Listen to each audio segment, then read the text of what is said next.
Hello and welcome back. Tonight we journey to a place of breathtaking beauty and terrifying devotion. We are traveling to the heart of the dense green jungle of the Yucatan, to the magnificent limestone city of Chichen Itza at the height of the Mayan classical period. But we are not here as tourists or explorers. We are here to experience a reality that is almost beyond our comprehension, to walk the final steps of a path that is both a supreme honor and the ultimate horror. The story is not a simple, brutal one of a screaming captive dragged to an altar.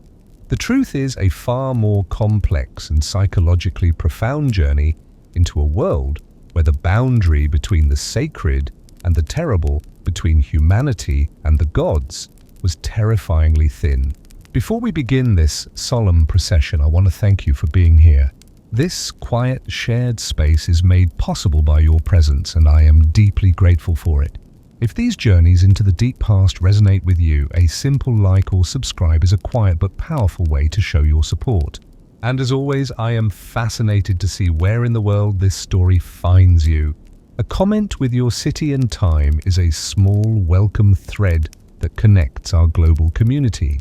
Now let the noise and the haste of your world begin to fade. Find your place of comfort and stillness. This is a journey that requires a quiet mind and a brave heart. Let your breathing be your guide as we step into a world of burning incense, of chilling prophecy, and of a debt that could only be paid in blood. Your world is not one of constant fear.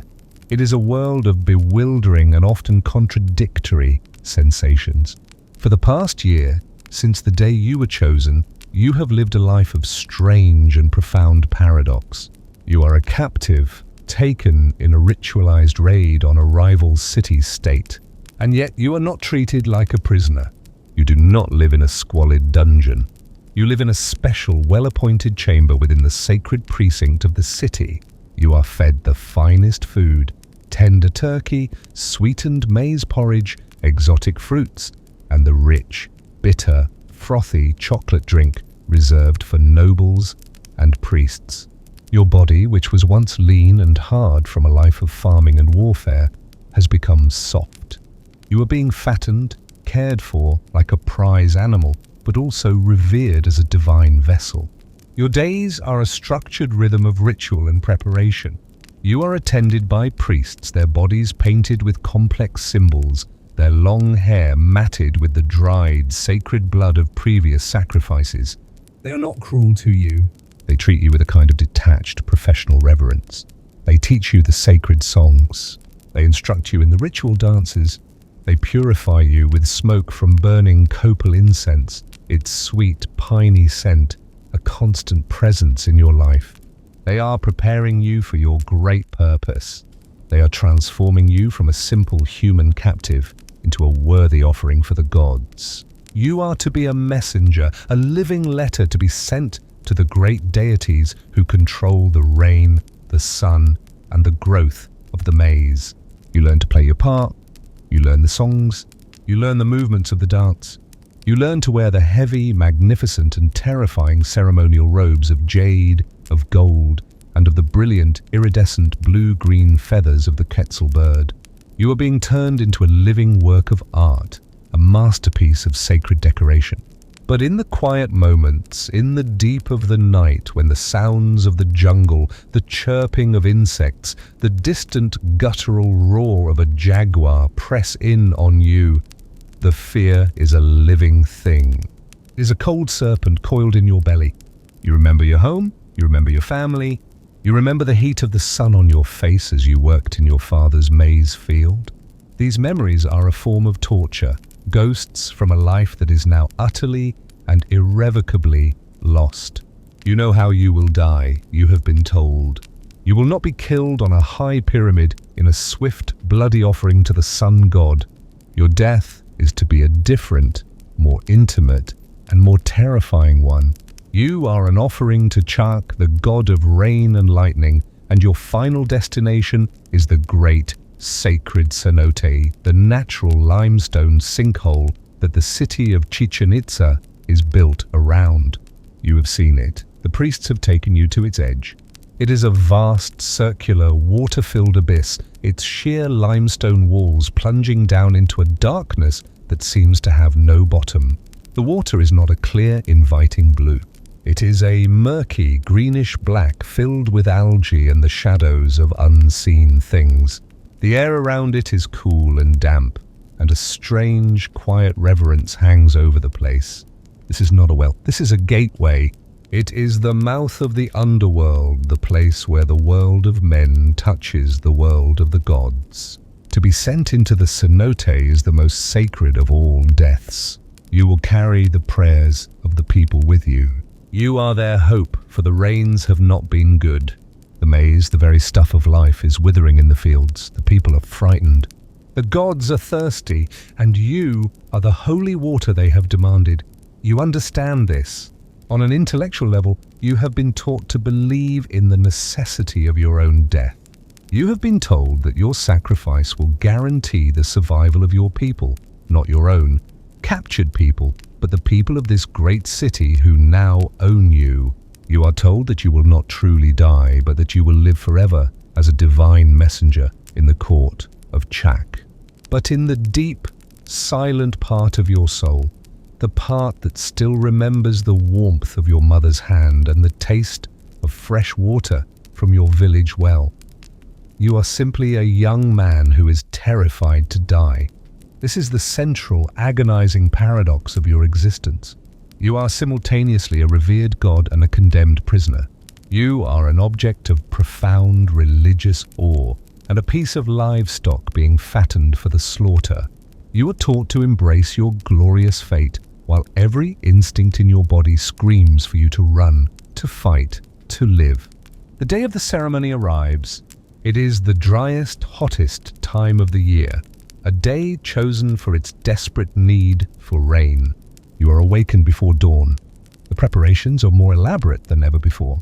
You are bathed in water that has been infused with sacred flowers. Your body is painted with the beautiful and terrifying color known as Mayan blue.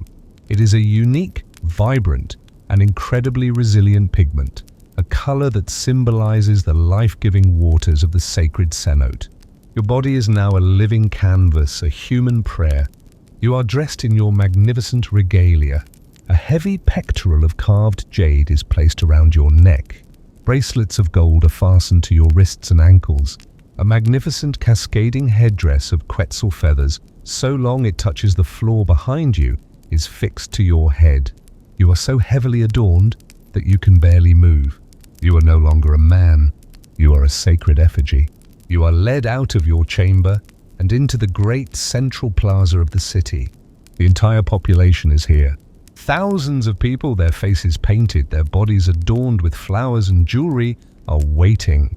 The air is thick with the smoke of 1,000 copal burners and the sound of 100 drums beating a slow, deep, hypnotic rhythm like the heartbeat of the earth itself.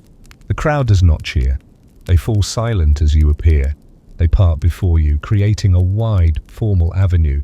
Their faces are a mixture of awe, of hope, and of a deep, pitying reverence. They are looking at you, but they are seeing their own salvation. They are seeing the rain that will save their children from starvation. Your death is their life, and this terrible, beautiful transaction is understood by every single person in the crowd. The procession begins. You walk the Sakbe, the sacred white road, a raised limestone causeway that connects the Great Pyramid of Kukulkan to the sacred cenote. Your steps are slow, dictated by the weight of your adornments and the solemn rhythm of the drums. Priests walk before you, their chants rising in the hot, still air. Nobles walk behind you, their faces grave. You feel a profound sense of dislocation. You are the center of this entire vast and magnificent ceremony. All of it, the music, the incense, the prayers of 1,000 people, is for you. And yet, you have never been more alone. You are an object, a symbol, a ritual component. The person you once were, the boy from the small village, is already dead. The causeway is long. The walk takes what feels like an eternity. With every step, the great, dark, open mouth of the sacred cenote grows closer. With every beat of the drum, your own heart hammers out a frantic, terrified counter-rhythm. You are walking towards your own death in a dream of terrible sacred beauty, and you know with an absolute and final certainty that there is no escape. The procession reaches the edge of the sacred cenote. The great, natural well yawns before you, a perfect, dark circle in the pale, sun-bleached limestone.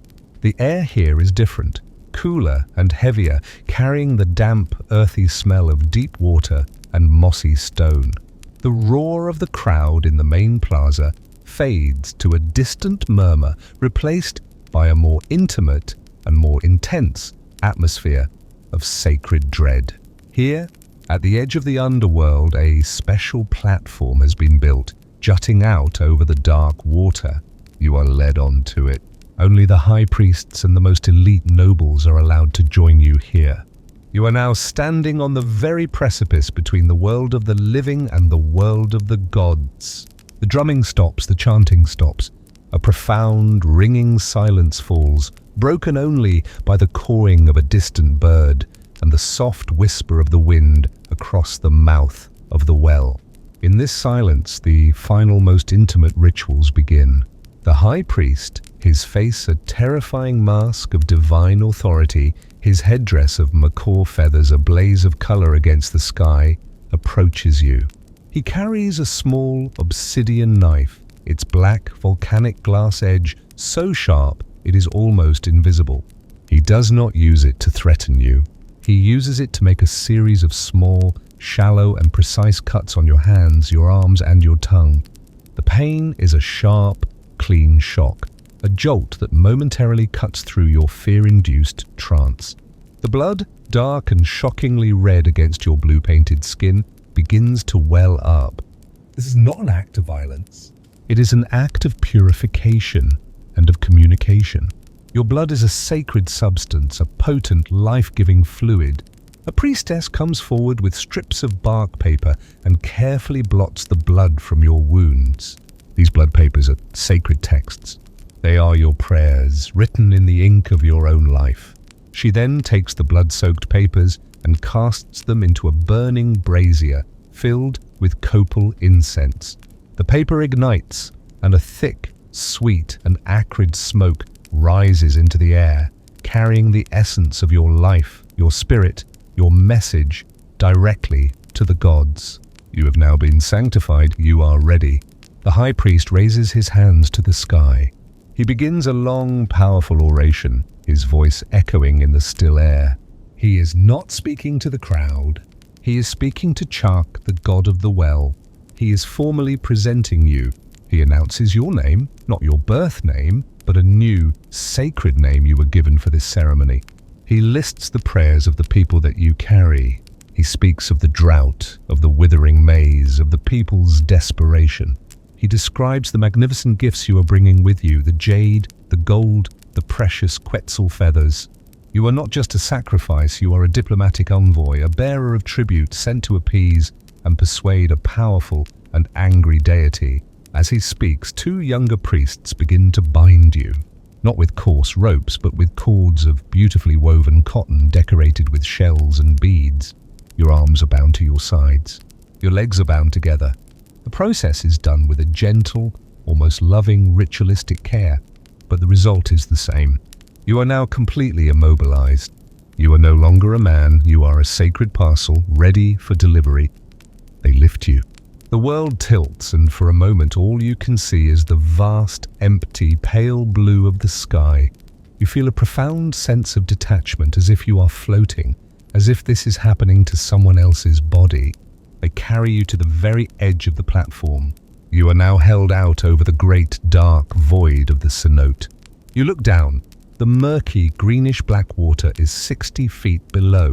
It does not look like water. It looks like a solid, unyielding surface, a gateway into the rock. You can see the faint, white shapes of objects in the depths, the bones of those who have gone before you, the glint of the golden offerings that were sent with them. The high priest gives a final sharp cry, and they let you go. The fall is not a long, screaming descent. It is a brief, shocking, and utterly silent moment of weightlessness. The world rushes past you in a blur of blue sky and grey stone. Your mind, in this final, compressed instant of life, is a kaleidoscope of shattered images. The face of your mother, the smell of wood smoke from your village, the terrifying, beautiful, blue-painted face of the priest, the glint of the sun on an obsidian blade.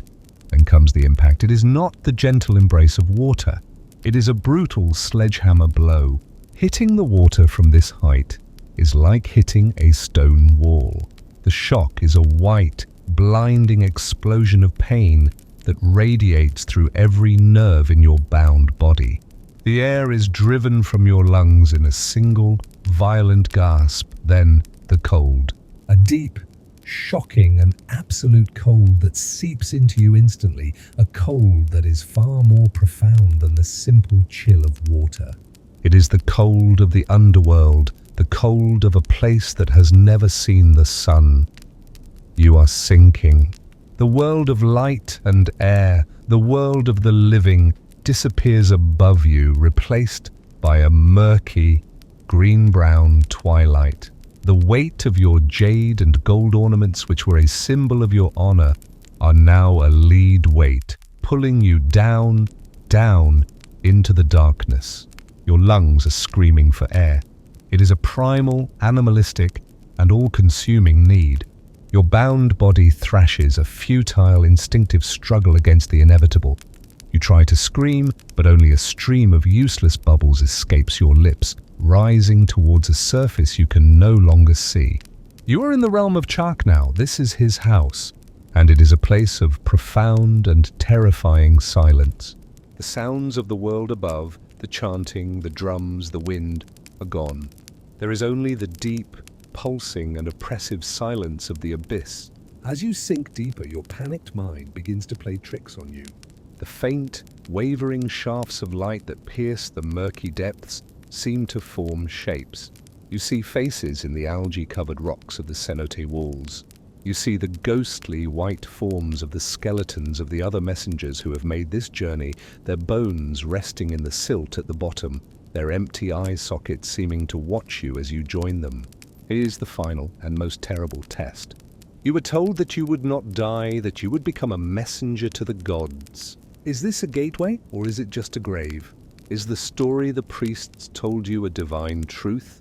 Or is it a beautiful, elaborate lie, designed to make your terrifying, lonely death more palatable? Your struggle for air becomes less frantic. Your body, starved of oxygen, is beginning to shut down. The pain is fading, replaced by a strange, cold, and almost peaceful sense of detachment. The edges of your vision are darkening, tunneling in on a single, faint, green point of light from the world above. And in this final, liminal state between life and death, something happens. Perhaps it is a hallucination, a final, desperate firing of your oxygen-starved brain. Or perhaps it is real. You feel a presence it is not human. It is vast, ancient, and powerful.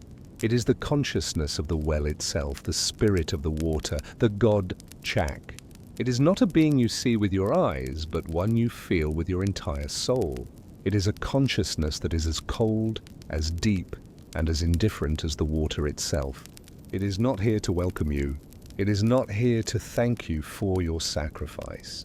It is simply here to receive you, to consume you. You are not a messenger. You are a meal, a small, insignificant morsel of life energy, a drop of human warmth to be absorbed into the vast, cold, and eternal being of the God. The last of your human consciousness, the last flicker of your individual self, understands the final, terrible truth. The priests were both right and wrong. You will not die in the sense that your energy will not be extinguished, but you will not live in any way you could have ever understood. You will be assimilated. Your small, personal story will be dissolved into the vast, timeless, and utterly alien story of the God. Your last sensation is not of fear. The fear is gone. It is a feeling of overwhelming, absolute, and final awe. You have come face to face with a God, And it is a god that is far older, far stranger, and far more terrifying than your human mind could have ever, in its wildest dreams or its most terrible nightmares, conceived.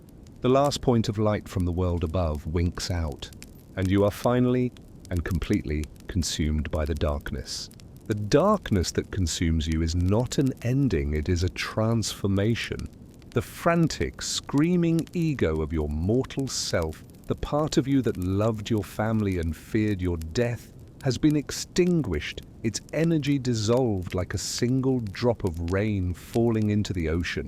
But something remains, a point of pure disembodied awareness. You are no longer the captive, no longer the sacrifice. You are simply a witness. You have no body, yet you can perceive. You have no eyes, yet you can see. You are in the heart of the cenote, the place the Mayans called Xibalba, the underworld. And it is not an empty, watery grave, it is a place. A different dimension of reality, one that coexists with the physical world, but operates on a different vibrational frequency. The water is not water. It is a medium, a kind of psychic ether, and it is teeming with consciousness. You are surrounded by the spirits of those who have come before you.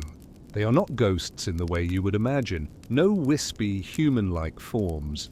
They are shimmering, indistinct spheres of light, clusters of memory and emotion, drifting in the deep, silent currents of the well. You can feel their stories. The fierce pride of the warrior captured in a great battle. The terrified, bewildered soul of a young girl offered to appease the god in a time of plague.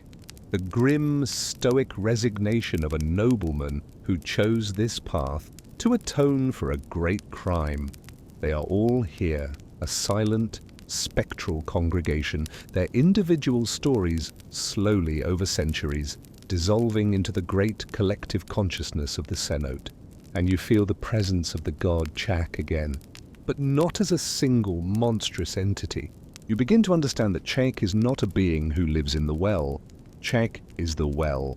It is the name the Mayans gave to the vast, ancient, and non-human consciousness of the water itself, the great subterranean rivers that flow through the limestone bedrock of the entire peninsula. It is an elemental intelligence, a consciousness that thinks in terms of geological time, in terms of rainfall and drought, of the slow, patient dissolving and creation of the stone. Your human concerns, your prayers for maize and for the survival of your small, fleeting tribe, are, to this vast and ancient being, almost incomprehensible. It is like a single skin cell on your own body praying to you for its individual survival. The scale of consciousness is so different that communication is almost impossible. Almost. The offerings, you now understand, are the only language the god can understand. Not the gold, not the jade. These are meaningless trinkets to an elemental being. The true offering is the life force, the potent, concentrated, and complex energy of a human soul. This is a form of nourishment for the god.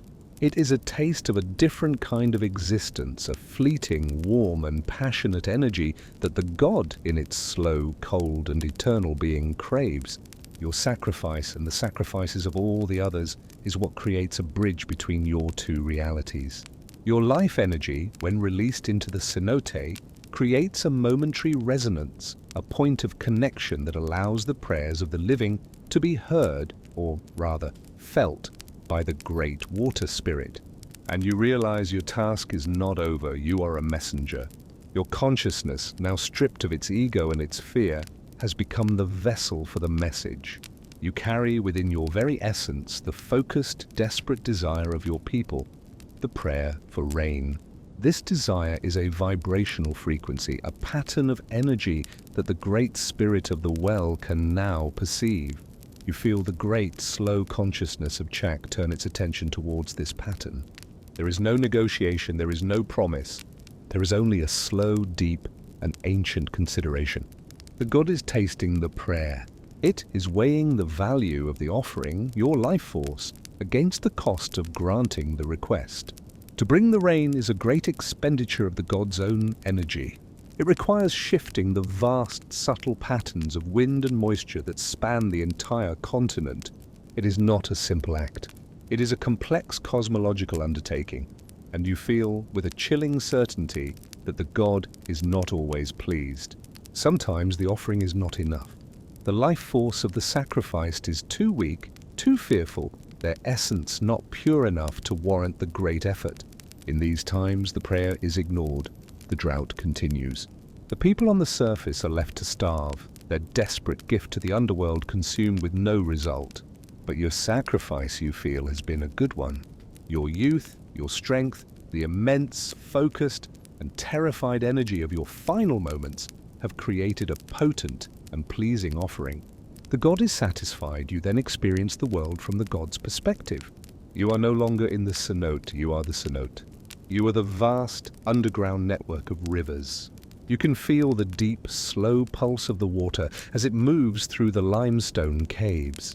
You can feel the roots of the great saber trees, the sacred trees of life, as they push down into your darkness, seeking sustenance.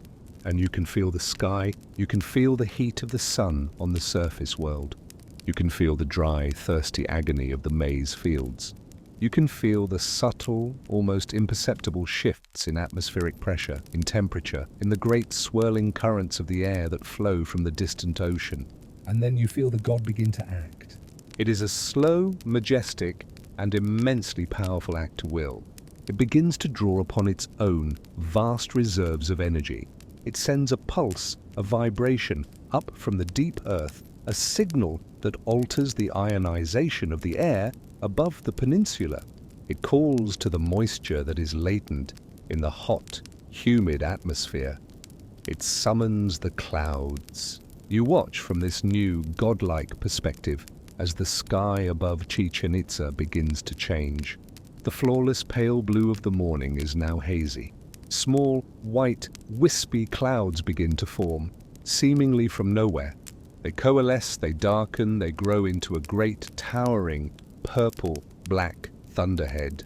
The people in the city, who had been dispersing after the ceremony, their hopes now resting in the hands of their dead messenger, look up at the sky.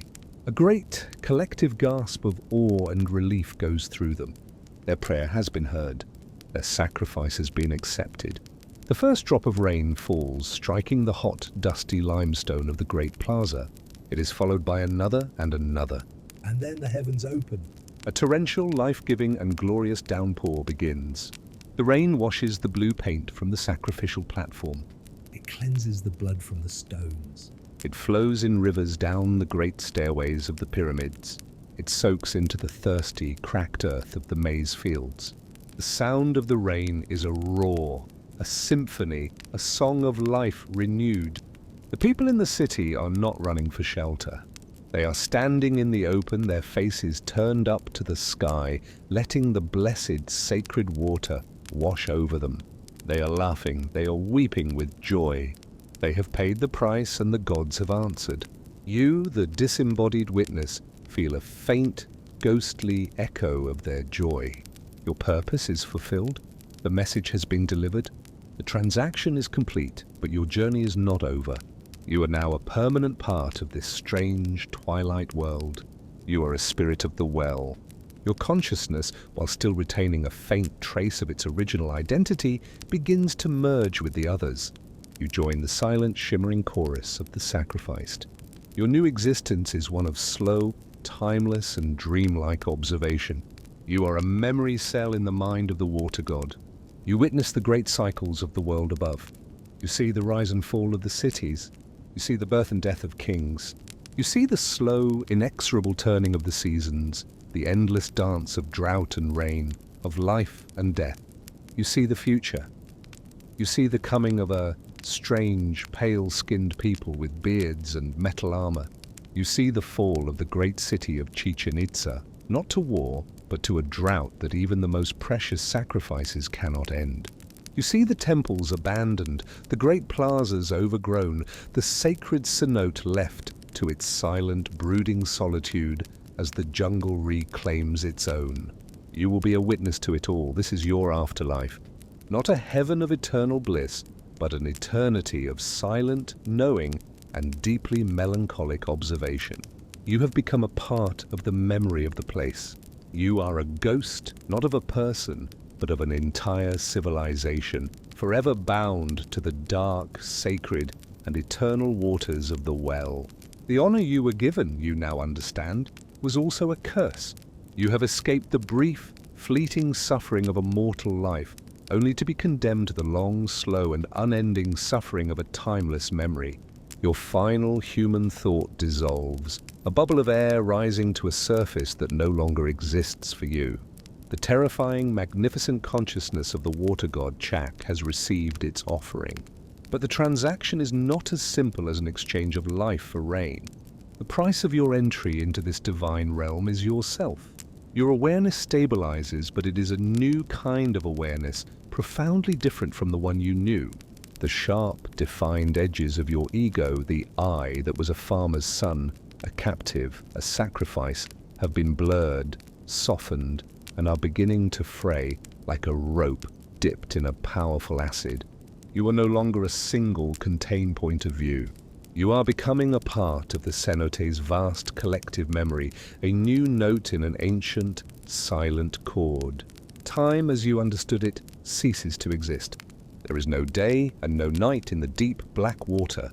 There is only the faintest, cyclical shift in the quality of the light that filters down from the world above, a muted greenish twilight that slowly fades to an absolute, impenetrable black.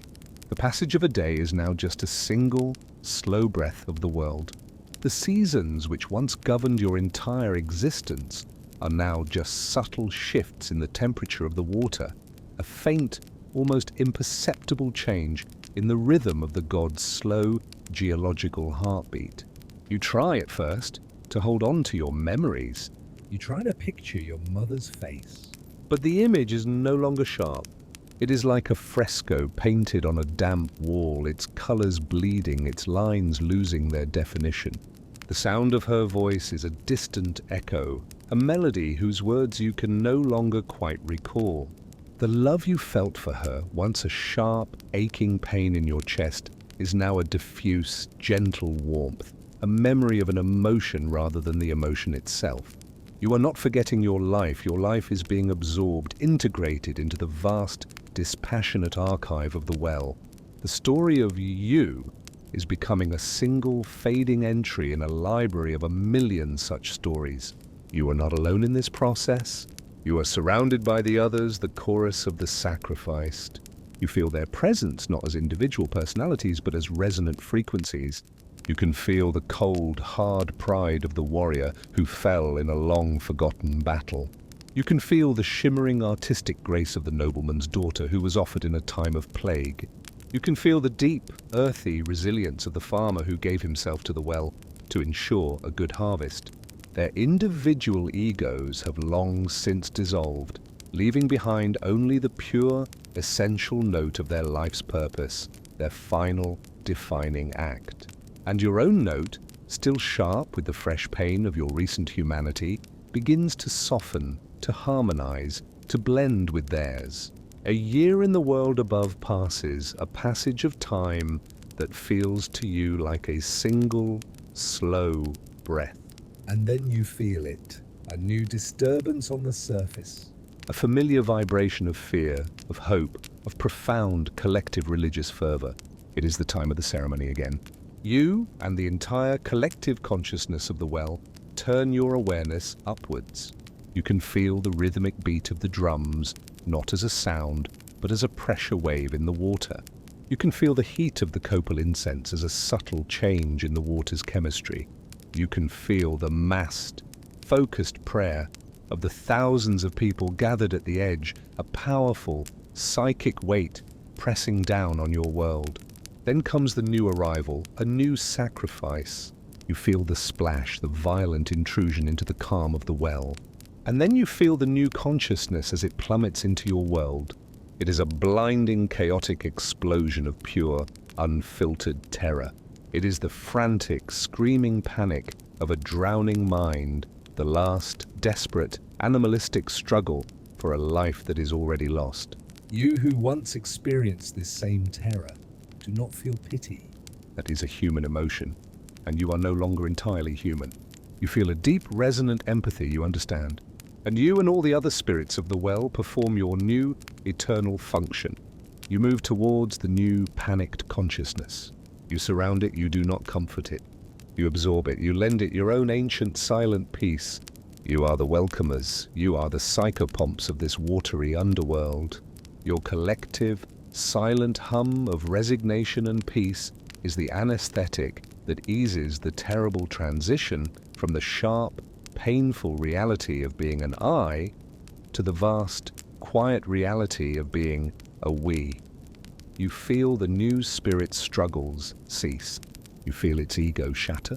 You feel its life story, its memories, its passions flow out and become part of the great, silent library of the cenote. A new note has joined the chord. The collective is now infinitesimally richer, infinitesimally more complex. This is your existence now. A long, slow, and dreamlike state of being, punctuated by these periodic, violent intrusions of new, dying consciousnesses, which you must then gently and inexorably absorb into your own. You are the caretakers of the dead, the processors of the sacrificed, the eternal, silent monks of a deep, dark, underwater monastery. But you are also still the messengers. The prayer that the new arrival carried, the prayer for a good maize harvest, for the health of the king, for victory in a coming war, is now held within your collective. And you feel the great, slow consciousness of the God, Chak, consider it. The transaction begins anew. Over what you perceive as a vast stretch of time, you feel the rhythm of this exchange begin to falter. The prayers that are sent down from the world above become more frequent, more frantic, more tinged with a sharp, acidic note of fear. The sacrifices become more numerous. Sometimes in a single year, a dozen new souls are sent into your depths. The world above is in trouble, and you can feel that the god's response is becoming more sluggish. The great elemental power required to summon the rain is not as easily wielded as it once was. The great subterranean rivers that are the god's body feel slower. The balance of the world is breaking. You, in your strange collective omniscience, can perceive the cause in a way the priests above cannot. It is not just the changing climate. It is the city itself. The endless quarrying of the limestone for the great pyramids and temples has subtly altered the hydrogeology of the land. The vast deforestation required to produce the firewood to burn the limestone into plaster has changed the patterns of rainfall and humidity. The civilization, in its very success, is slowly and unknowingly killing the god upon which it depends. You are a witness to a slow environmental catastrophe, but your perspective is not that of a scientist. It is that of the dying god itself. You feel the growing thirst of the land. You feel the weakness in the great underground heart of the water. And you feel the growing, desperate, and ultimately futile prayers of the people who are the cause of this sickness, and who believe that the only cure is to offer more of their own lives to the very system that is failing. You are trapped in a feedback loop of faith and desperation. The sicker the world becomes, the more the people sacrifice. The more they sacrifice, the more their own living world is diminished. You are the repository of their lost children, their lost warriors, their lost hope. And all you can do is watch and absorb and wait in the deep and deepening silence of the well for the inevitable end. The city that worships you is dying, and you in your watery grave are the first and most intimate witness to its long, slow, and tragic demise. Your timeless, dreamlike existence in the cenote's depths is not a static state. It is a slow, gradual process of dissolution of your individual memory fading into the vast collective consciousness of the well. But this process is punctuated year after year, century after century, by the arrival of new souls, each a fresh, sharp note of terror and life that is gradually harmonized into the whole. Through these new arrivals, you witness the changing fortunes of the great city above. For a long time, the offerings are rich, the sacrifices are noble warriors and high-born youths, their life force potent and vibrant. The city is at its peak, its power and faith unshakable.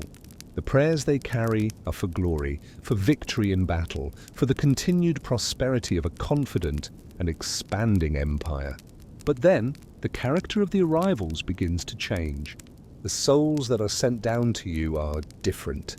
They are no longer just the proud warriors and the chosen youths. Now there are children, small, terrified spheres of consciousness, their minds a swirl of confusion and a simple, heartbreaking desire for their mothers. Their life force is small, but it is pure, and the priests above, in their growing desperation, have come to believe that this purity is a more powerful offering than the strength of a warrior. The arrival of a child's soul is a terrible, sorrowful event in the silent world of the well. It is a sign that the world above is beginning to bargain with its own future, to sacrifice its own innocence. The prayers they carry are also different. They are no longer prayers for glory. They are prayers for simple survival, for an end to a plague, for the return of the rains after a devastating, multi-year drought, for protection against a new, more powerful enemy city that is rising in the west. The confident, vibrant energy of the city's golden age is being replaced by a brittle, fearful piety. You can feel the city's sickness, not just through the prayers, but through the offerings themselves. The great golden sun discs and the magnificent jade pectorals are now often accompanied by objects of a different sort, objects taken from the tombs of their own ancestors. The priests are now robbing their own honored dead to appease the ever more silent water god. They are feeding the past to the present, a sure sign that they have lost faith in their own future. The god, Chak, the great slow consciousness of the water, is also changing. You can feel its own life force, the great subterranean pulse of the water table, weakening. The droughts on the surface are a symptom of a deeper geological sickness. The god is dying slowly, patiently, and no amount of blood or gold or tears can reverse its decline. The relationship between the city and its patron deity, once a powerful symbiosis, has now become a tragic, one-sided conversation, a desperate prayer shouted into a deepening silence. The final sacrifices are the most heartbreaking of all. They are no longer the grand, public ceremonies of your own time. The great plazas are no longer thronged with thousands of believers. The processions along the sacred causeway are smaller, more somber, almost furtive. The city is emptying. The people are losing their faith not in the existence of the god, but in the power of their rituals to move him. The last soul to arrive is not a noble, not a warrior, not even a child. It is a priest, one of the very men who has officiated at the edge of the well for his entire life. He has come alone in the dead of night. There is no crowd, no chanting, no ceremony. He has bound his own feet, weighted his own robes with sacred stones, and offered himself in a final, desperate, and utterly lonely act of faith. His consciousness, when it arrives in your world, is not one of terror, but of a profound and deeply weary failure. He is the last messenger, and he carries the final message from the living city to its dying god, a message of surrender. After him, there are no more. The arrivals cease, the surface world falls silent. For the first time in centuries, the great cyclical rhythm of your existence is broken. There are no more souls to welcome, no more prayers to receive. The gateway is closed. You and the silent, shimmering chorus of the other spirits are now truly alone. Your last connection to the world of the living is severed. You are a library with no new books and no more readers. The slow, inexorable process of decay in the world above now accelerates. You can feel the great roots of the jungle trees like slow, powerful fingers probing the foundations of the temples, prying the great stones apart. You can feel the subtle shift in the water as the plaster that lined the city's reservoirs dissolves, clouding the well with the last, dusty remains of the city's lifeblood.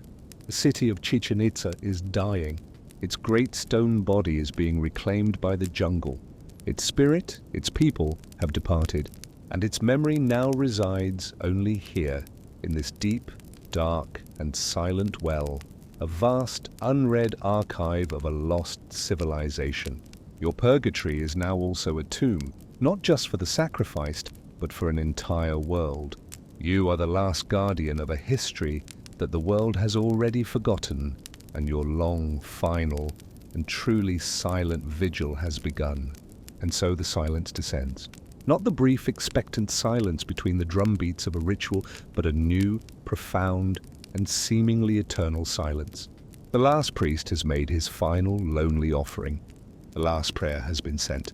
The great psychic dialogue between the city and the well, the conversation that sustained a civilization for centuries, has ended. The gateway is closed. You and the great, silent, shimmering chorus of spirits are left to the slow, deep, and unchanging dream of the water. Your new existence is measured not in the arrival of new souls, but in the slow, inexorable turning of the world above, a world you can no longer touch, but can still, in a faint, ghostly way, perceive. Time, which had once been a sharp, terrifying, and finite thing, now becomes a vast, fluid, and almost meaningless ocean. Centuries drift by like silt, settling in the deep, undisturbed water of your consciousness. You are a witness to the slow, green death of your city. The jungle, which had been held at bay for 1,000 years by the organized will of humanity, now begins its patient, relentless, and triumphant reconquest. You cannot see it with eyes, but you can feel it. You can feel the great, powerful roots of the saber trees, the sacred trees of life, as they probe and pry, a slow geological force, into the foundations of the great pyramids and temples. You feel the tremor through the limestone bedrock as a great, corbelled arch, its supporting wooden lintels long since rotted away, finally collapses under its own weight after a millennium of perfect, silent service. You can feel the subtle shift in the water of the cenote itself, as the rain of 100 wet seasons washes the dust of the crumbling city, the last powdered remnants of its painted stucco and its carved stone, into your depths. The city is dissolving and its constituent parts are returning to you, its source and its final resting place. The world above is transformed. The great stone causeways, the sacred white roads that once echoed with the footsteps of solemn processions, are now buried under a thick carpet of soil and leaves, their paths traced only by the silent, padded paws of the jaguar.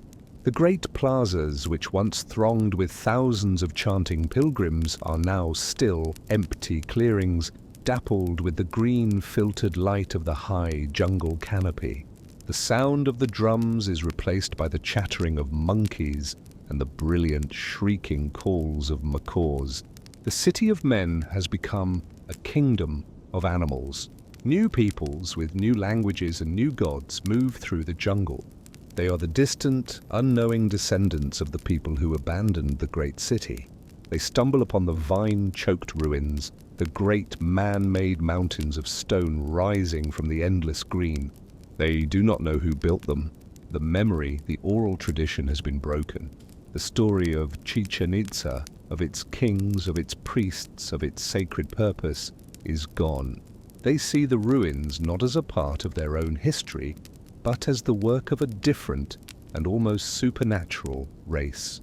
They see them as the homes of giants, or the palaces of the ancient, dangerous gods of the jungle. The ruins become a place of profound superstition, a place of ghosts, a place to be feared. The local hunters will make a wide detour to avoid the great silent plaza at dusk. They will whisper stories of the strange painted men who are sometimes seen walking the high platforms of the temples on a moonless night.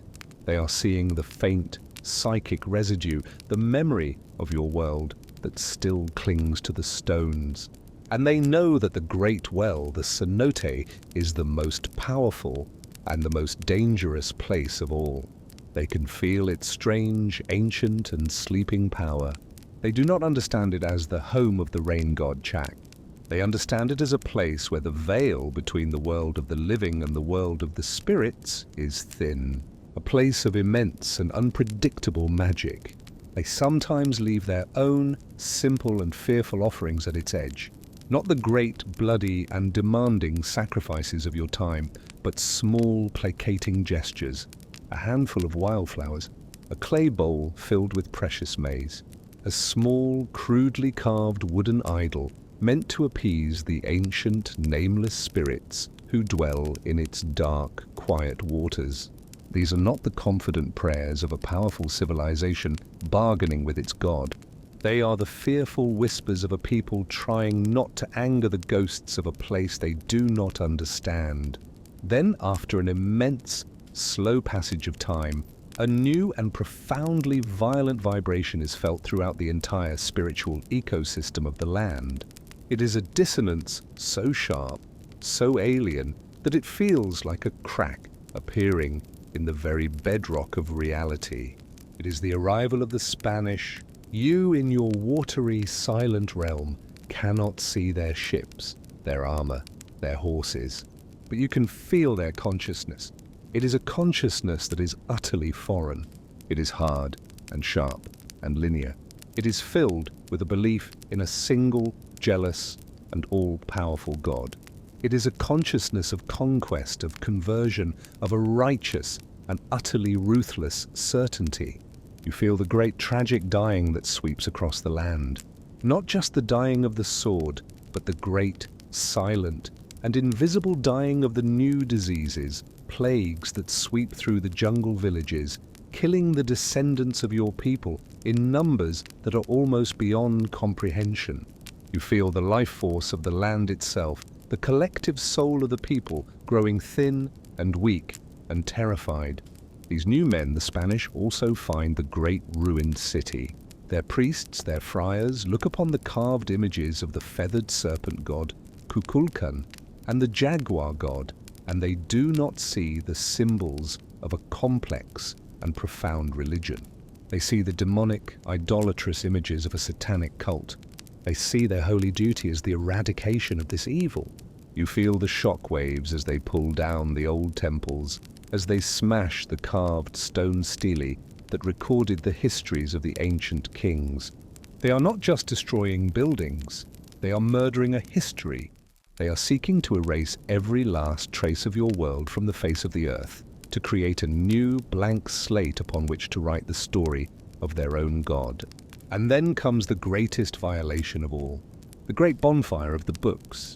A Spanish bishop, Diego de Landa, driven by a fury of pious certainty, gathers all of the sacred painted books of the Maya he can find, the priceless codices that held the secrets of their astronomy, their mathematics, their history, their prophecies, and he burns them. In your deep, watery archive, you feel this event as a profound, psychic scream. A great library of knowledge, a sister to the one you knew in Alexandria, is being turned to ash and smoke.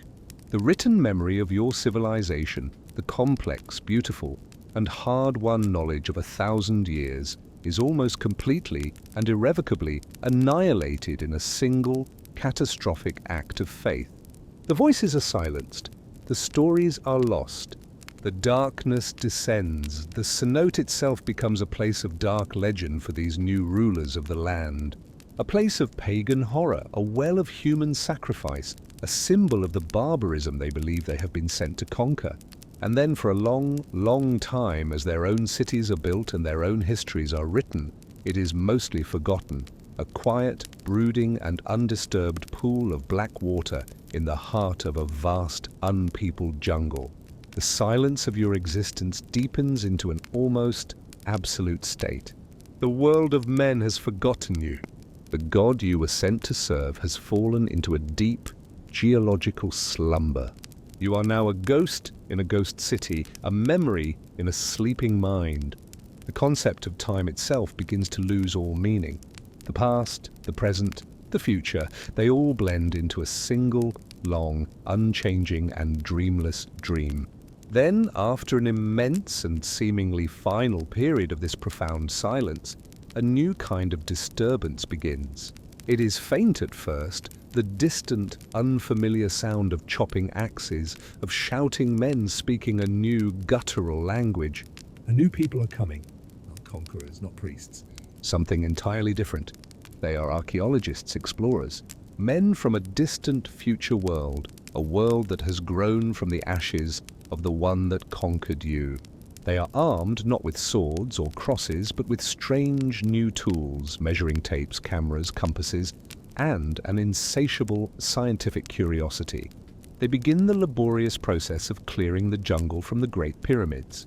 They begin to map the city, to measure its alignments, to try and read the story that is written in its stones.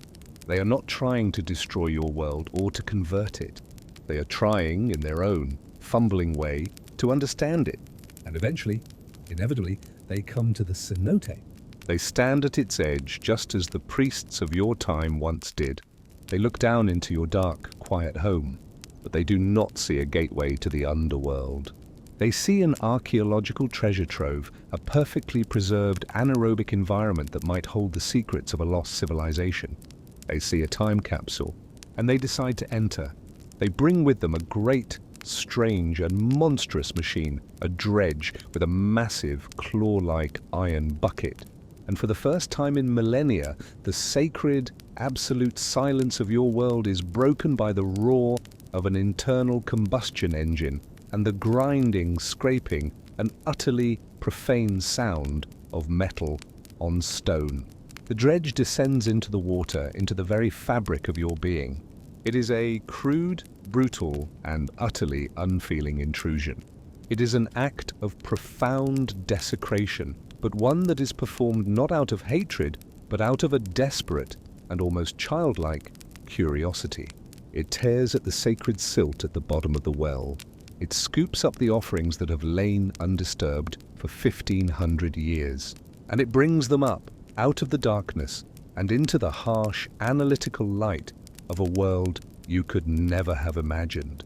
And so the great, silent dream of your long afterlife is shattered. The modern world, with its relentless, noisy, and insatiable curiosity, has breached the walls of your quiet eternity. The dredge is a brutal, clumsy hand, stirring the deep, quiet sediment of your purgatory, bringing the forgotten, sacred contents of your world up into the harsh, analytical light of a future you could never have conceived. For centuries, your existence was a still, dark pool of collective memory. Now it is a turbulent chaos of disturbance, of desecration, and of a strange and profoundly ironic rediscovery. You watch as a disembodied, helpless point of awareness as your world is brought up, piece by painful piece, into the alien air of the 20th century. The magnificent golden sun discs, hammered thin as paper, each one a sacred prayer designed to capture a piece of the sun's life-giving power for the dark, thirsty world of the water god, are now labeled, catalogued, their carats weighed, their market value estimated. They are placed in the sterile, climate-controlled, and brilliantly lit glass cases of museums in cities whose names you cannot even comprehend. New York, London, Berlin. Their sacred, magical power is gone, stripped from them by the gaze of 1,000 curious secular eyes, and replaced by a monetary and historical value that is, to you, a profound and meaningless abstraction.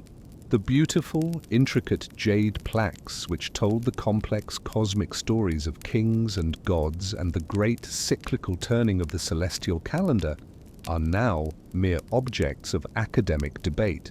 Their complex iconography, a language that was once as clear and as potent to your people as the written word, is now a cold, dead puzzle for scholars to argue over in the quiet, air-conditioned halls of distant universities. And the bones.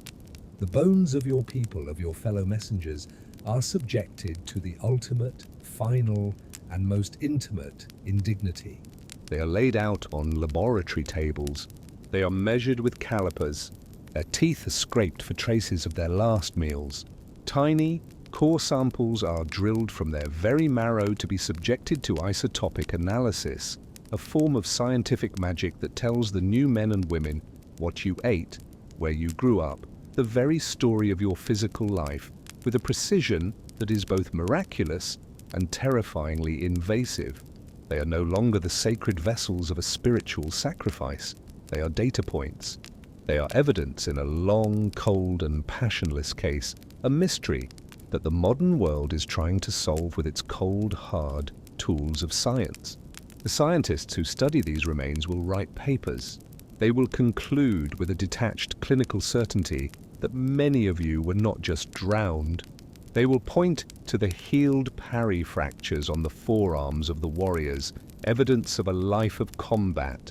They will note the arrested development lines in the bones of the children, evidence of seasonal hunger and a life of hardship. They will see the evidence of ritual violence, the cut marks on the bone, the blunt force trauma to the skulls, and they will debate its meaning.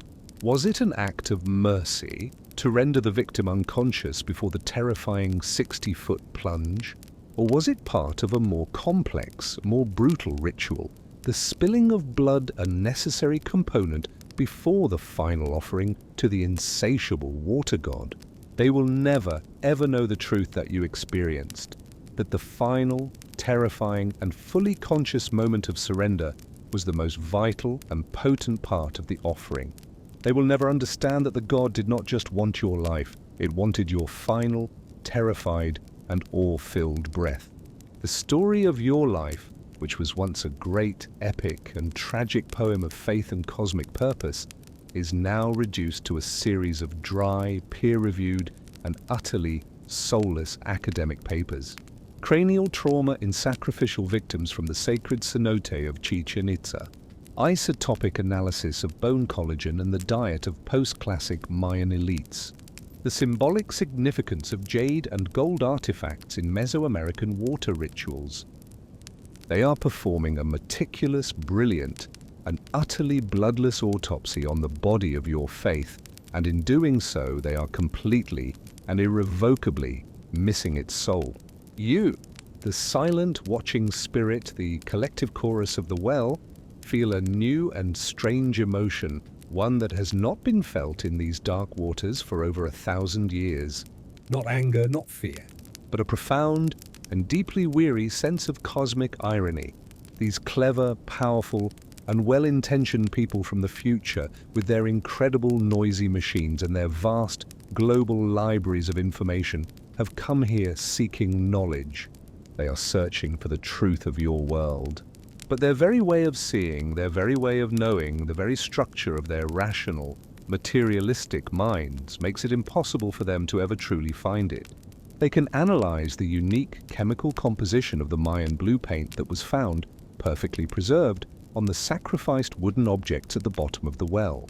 They can marvel at its incredible and scientifically baffling resilience. But they can never, ever feel the sacred and terrifying honor of being painted with it, of having your own mortal body transformed into a living, divine message. They can translate the few surviving glyphs that speak of the dark, watery terrors of Xibalba, the underworld. But they can never experience the terrifying, conscious, and overwhelmingly real presence of that other dimension. They can map, with their satellites and their computers, the precise, breathtaking alignment of the great temples to the movements of the planet Venus. But they can never feel the deep, personal and living relationship that your people had with the stars, the feeling that the sky was not a collection of distant, burning balls of gas, but was a living, conscious entity, a great, divine family of gods whose movements were a constant and intimate conversation with the world of men. They are trying to understand a world of magic using only the tools of logic. They are trying to measure a soul with a caliper. They are trying to understand a symphony by analyzing the chemical composition of the ink on the sheet music. They are, for all their brilliance, deaf to the music itself. As the years pass, the archaeological work becomes more sophisticated, more respectful, less destructive. The great, brutal dredge is replaced by a new generation of underwater archaeologists. Divers, clad in their strange black synthetic skins, now descend into your world, their movements slow and graceful. Their bright, powerful lights are like new, artificial suns cutting through the ancient, sacred darkness. They do not tear at the bottom of the well. They move with a new kind of reverence, the reverence of the scientist for a fragile, precious, and irreplaceable sight. They do not just collect objects, they meticulously map the floor of the cenote, recording the exact location of every bone, every artifact, every pottery shard. They are creating a perfect, three-dimensional digital model of your grave. They are preserving the context with a precision your own priests would have admired. But it is the context of a crime scene, not a cathedral. And what of you, the spirit, the collective consciousness that remains? You are now a ghost in your own excavated and brightly lit home. Your long, slow, and dreamlike existence has been disturbed forever. The deep, eternal silence has been replaced by the hum of their air compressors, the churn of their small propellers, the insistent probing beams of their lights. But in this final, strange, and prolonged interaction with the world of the living, something unexpected and profoundly transformative happens. The modern world, in its relentless and often clumsy quest for knowledge, has done you a strange and final service. It has remembered you for centuries. You were forgotten. Your sacrifice, your name, your city, your entire civilization was a lost story, a collection of vine-choked ruins in an unpeopled jungle. You were a whisper, a rumor, a ghost. Now the story is being told again, louder and more clearly than ever before. The name of your city, Chichen Itza, is known throughout the entire world. The image of your great pyramids, of the Temple of Kukulkan, is an icon, a symbol of a lost and magnificent world. And the story of the sacred cenote, the well of sacrifice, is told to millions of visitors who now walk the same restored white causeway that you once walked on your final, terrifying journey. They stand at the edge of the well. They are a strange, colorful, and noisy crowd. They peer down into the dark, murky water, and in their faces you see a faint, thrilling, and deeply human echo of the same awe, the same reverence, and the same terror that the people of your own time once felt. They do not understand the truth of what happened here. Their understanding is a thin, fragile thing, filtered through a thick lens of modern culture, of romanticism, of horror, of a dozen different and conflicting interpretations. But they are thinking of you. They are, in their own, fumbling and imperfect way, bearing witness. And in this great, collective act of witnessing, you feel a final, faint, and unexpected release. Your long, lonely vigil is over. Your story, which was once intended only for the great, indifferent, and now sleeping water god, is now being received by the minds of your distant, human descendants. The message is garbled. The deep sacred meaning is almost entirely lost. But the memory of your existence, of your sacrifice, of your entire world, has been reignited. You are no longer just a forgotten ghost in a sacred well. You are a part of the great, ongoing, and ever-changing story of humanity once more. A difficult, a terrifying, a tragic, but a necessary and unforgettable part of that story. As you, the listener, now settle into the final deep moments before sleep, let the story of this Mayan soul come to its own quiet and final conclusion. Let the roar of the ancient crowd fade into the whisper of the wind. Let the cold, dark embrace of the water recede into the warmth of your own bed. Let the grinding mechanical noise of the archaeologist's dredge fall silent, replaced by the soft, rhythmic sound of your own peaceful breathing. You are left with a single enduring and powerful image. The image of a young person, their body painted in the color of the sacred water, their spirit a vessel for the hopes and fears of an entire people, standing on the edge of a great, dark abyss. It is an image of profound faith. It is an image of absolute terror. And it is an image of the incredible and sometimes terrible things that human beings are capable of in their endless, desperate, and often beautiful search for meaning in their eternal attempt to bargain with the great, silent, and unknowable forces of the universe. The story is a reminder that our own modern world, with its comfortable certainties and its powerful science, is a thin, fragile, and recently poured crust of concrete over a deep, dark well of older, stranger, and more powerful ways of being. We have our own gods, though we may call them by different names: progress, the economy, the nation, the self. We make our own sacrifices to them every single day in ways we are often not even aware of. And we can only hope that the future, when it looks back on us, on our deeply held certainties and our most sacred and perhaps most brutal rituals, will do so with a measure of the same compassionate and humbled understanding. The final prayer has been said. The last offering has been made. And now the cenote can return to its silence.